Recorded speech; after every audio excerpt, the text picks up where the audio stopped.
Assalamualaikum warahmatullahi wabarakatuh. Halo anak hebat, selamat pagi. Apa kabarnya pagi hari ini? Saya berharap kalian tetap semangat mengikuti pembelajaran kita hari ini nak ya.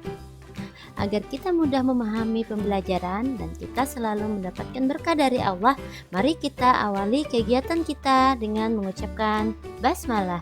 Bismillahirrahmanirrahim. Alhamdulillah kita bertemu lagi pada pagi hari ini bersama Ustazah Mina. Kita masih belajar pada tema 5 atau buku 2E subtema 3 pengalamanku di tempat bermain pembelajaran 1. Nah Ustazah, jangan lupa disiapkan bukunya, pensil dan penghapus kalian nak ya. Adapun tujuan dari pembelajaran kita pagi hari ini adalah yang pertama, kalian diharapkan mampu menjawab pertanyaan berdasarkan teks yang dibaca yang berisi ungkapan permintaan maaf dan terima kasih. Yang kedua, merangkai gerakan keseharian menjadi gerakan tari. Yang ketiga, memahami cara menggunakan alat ukur meteran gulung dan mengubah satuan sentimeter ke meter.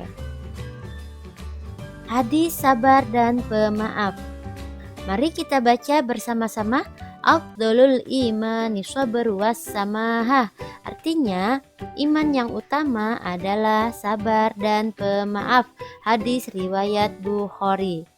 Nah, Ustazah yang keren, banyak permainan yang bisa dilakukan di lapangan. Kita bisa bermain permainan modern dan permainan tradisional, dan kita bisa memainkannya bersama teman-teman. Bermain dengan teman sangat menyenangkan. Bermain dengan teman harus rukun. Saat berbuat salah kepada teman harus meminta maaf, dan saat teman membutuhkan pertolongan kita harus menolongnya. Coba kalian perhatikan. Di sini ada gambar yang A. Yang A ini adalah permainan tradisional yang bernama gobak sodor atau sering kita sebut di sini dengan asen naga. Yang B ini permainan modern yaitu permainan basket. Permainan ini anak-anak saja tidak bisa kita mainkan sendiri. Ini permainan yang dilakukan dengan tim atau dengan kelompok. Oleh karena itu, dalam permainan kita harus bersikap baik kepada teman kita. Nah, anak-anak saja yang soleh dan soleha, mari kita buka halaman 88. Di sini ada beberapa bacaan. Mari kita baca bersama-sama. Yang pertama yaitu tentang teman yang baik. Saat mengejar bola, kaki Yoga tidak sengaja tersandung di lapangan. Yoga terjatuh. Lutut Yoga terluka. Ino dan Raka segera membantu Yoga. Ino dan Raka memapah Yoga ke pinggir lapangan. Ino memberi obat merah di lutut Yoga yang terluka. Yoga berkata kepada teman-temannya, "Terima kasih teman-teman telah membantuku." Karena Yoga telah ditolong, maka Yoga mengucapkan terima kasih atas bantuan teman-temannya. Mari kita baca teks yang kedua yaitu minta maaf. Saat bermain sepak bola, Danu tidak sengaja menabrak Bayu. Bayu terjatuh. Danu membantu Bayu untuk segera bangun. Danu berkata, "Maafkan saya Bayu, saya tidak sengaja menabrakmu." Bayu pun menjawab, "Tidak apa-apa Danu, saya tahu kamu tidak sengaja. Saya memaafkanmu." Nah, anak Ustazah, di sini tadi berkaitan dengan hadis sabar dan pemaaf tadi nak ya. Di sini Bayu memaafkan Danu karena Danu tidak sengaja. Oke, anak saja. Mari kita buka lagi di halaman 89. Nah, di sini kita akan menjawab pertanyaan berdasarkan teks yang sudah kita baca tadi. Yang pertama soalnya adalah, siapakah yang membantu Yoga saat terjatuh? Masih ingatkah kalian siapa tadi yang membantu? Ya benar, yang membantu adalah Ino dan Raka. Soal yang kedua, siapa yang memapah Yoga ke pinggir lapangan? Siapa tadi ya yang memapahnya? Ayo diingat-ingat lagi, silahkan kalian tulis jawabannya. Dan yang ketiga, apa yang diucapkan Yoga kepada Ino dan Raka? Apa ya yang diucapkan Yoga tadi karena Ino dan Raka sudah membantunya? Betul sekali. Yoga mengucapkan, Terima kasih teman-teman telah membantuku. Nah, Ustazah, silahkan kalian jawab yang nomor 2, 4, dan 5 ya. Ada pada teks yang sudah kita baca tadi. Ada beberapa aturan yang harus kita patuhi saat bermain. Aturan yang pertama adalah jangan memainkan permainan yang berbahaya, seperti bermain dorong-dorongan atau bermain gunting. Itu tidak boleh dilakukan nak ya, itu sangat berbahaya dan bisa mencelakai orang lain. Yang kedua, bermainlah pada tempatnya. Kita bermain di lapangan, bukan di pinggir jalan. Yang ketiga, bermain dengan teman harus rukun. Bermain tidak boleh berkelahi nak ya, kita juga harus saling berbagi kepada teman. Yang keempat, bermain jangan sampai lupa waktu. Jika waktunya sholat, maka kerjakanlah sholat. Dan jika sudah sore waktunya pulang ke rumah, maka cepatlah pulang. Harus ingat-ingat dengan waktu nak ya. Dan jika waktunya belajar, kalian juga harus belajar. Yang kelima, bermain jangan memaksakan diri. Nah, di sini kalau lagi kurang fit, kurang sehat, jika ada teman kalian yang mengajaki bermain, kalian harus berani menolak karena tidak boleh memaksakan diri.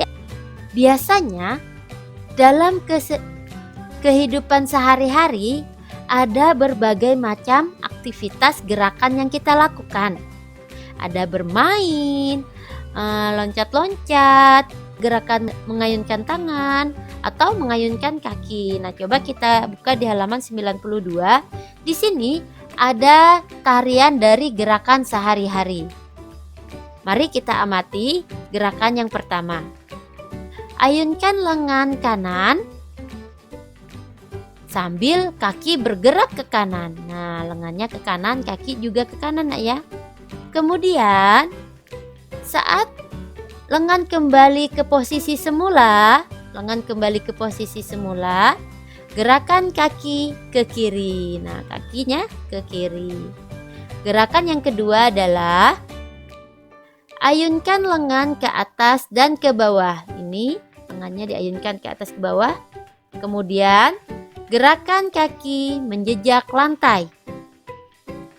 Gerakan yang ketiga adalah ayunkan lengan kiri ke atas dan lengan kanan di pinggang.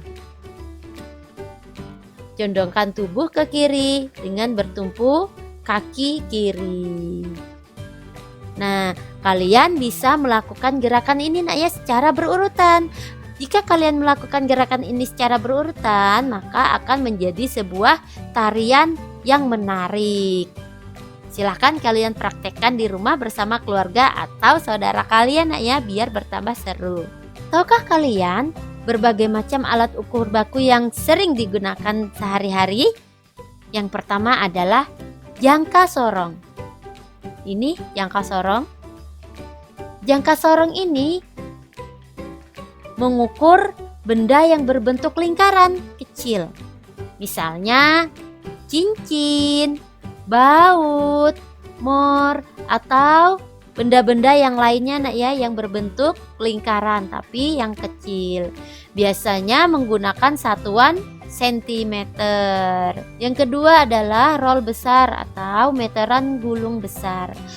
Meteran ini digunakan biasanya untuk mengukur tanah, lapangan, bangunan dan lain sebagainya yang wilayahnya yang luas. Kita menggunakan alat ukur ini. Alat ukur ini menggunakan satuan meter atau bisa disingkat dengan M. Alat ukur yang ketiga adalah roll kecil atau meteran gulung kecil. Alat ukur ini biasanya digunakan untuk mengukur kayu, pagar. Nah, biasanya sering digunakan Pak Tukang nak ya. Apakah kalian pernah melihat alat ukur ini? Insya Allah sebagian kalian pasti sudah melihat ini. Ini bisa digunakan untuk mengukur kursi, meja, dinding, atau yang lainnya yang bisa diukur dengan roll kecil. Dan satuannya adalah meter atau disingkat dengan M. Alat ukur berikutnya adalah meteran pita. Nah, alat ukur meteran pita ini biasanya digunakan untuk mengukur kain, pakaian dan biasa digunakan oleh penjahit menggunakan satuan ukur sentimeter atau cm. Dan alat ukur yang terakhir adalah penggaris. Nah, anak-anak saja, kalian pasti sudah punya penggaris di rumah masing-masing ya. Penggaris ini biasa kita gunakan untuk mengukur benda yang pendek. Misalnya buku, pensil, penghapus, rautan, dan masih banyak lagi yang lainnya. Dan penggaris menggunakan satuan meter, sentimeter, atau cm ya nak ya. Nah, kalian sudah mengenal berbagai macam alat ukur nak ya. Sekarang kita akan berlatih mengubah satuan meter menjadi sentimeter atau sebaliknya satuan sentimeter menjadi meter. Mari kita perhatikan bersama-sama teks berikut ini. Seorang penjahit mengukur celana ayah. Panjang celana ayah 100 cm.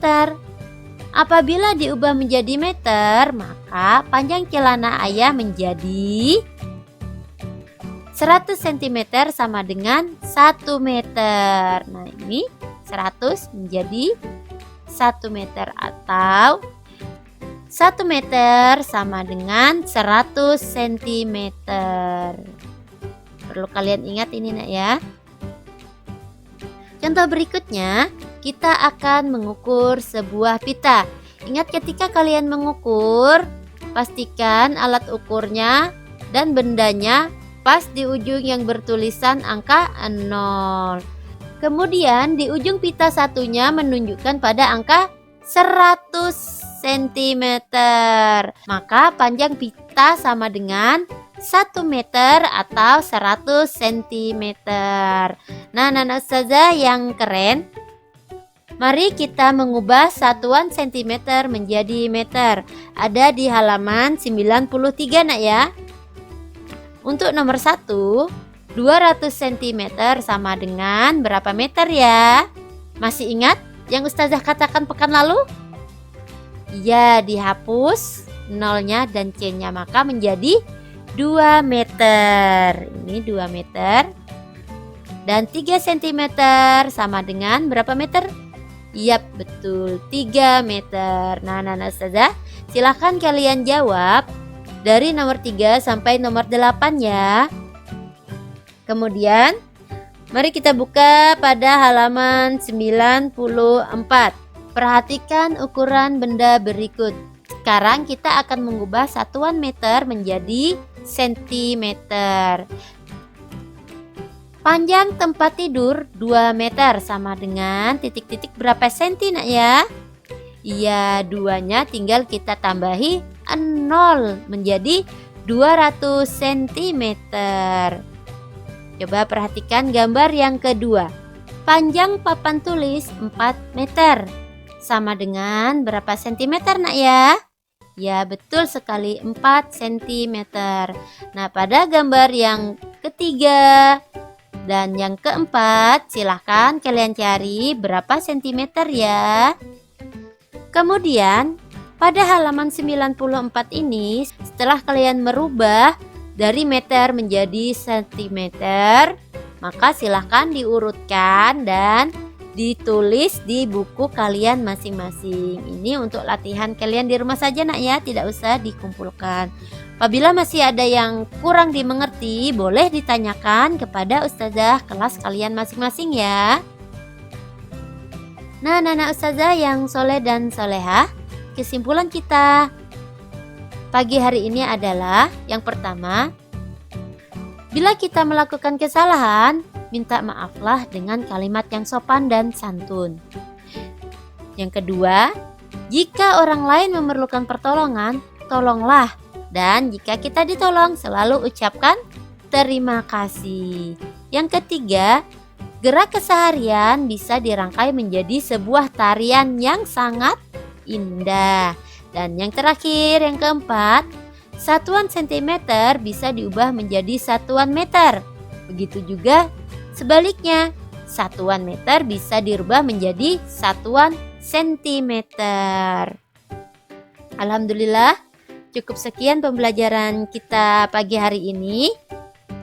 Terima kasih anak-anak ustazah, kalian sudah menyimak pembelajaran pagi hari ini. Kalian luar biasa, hebat.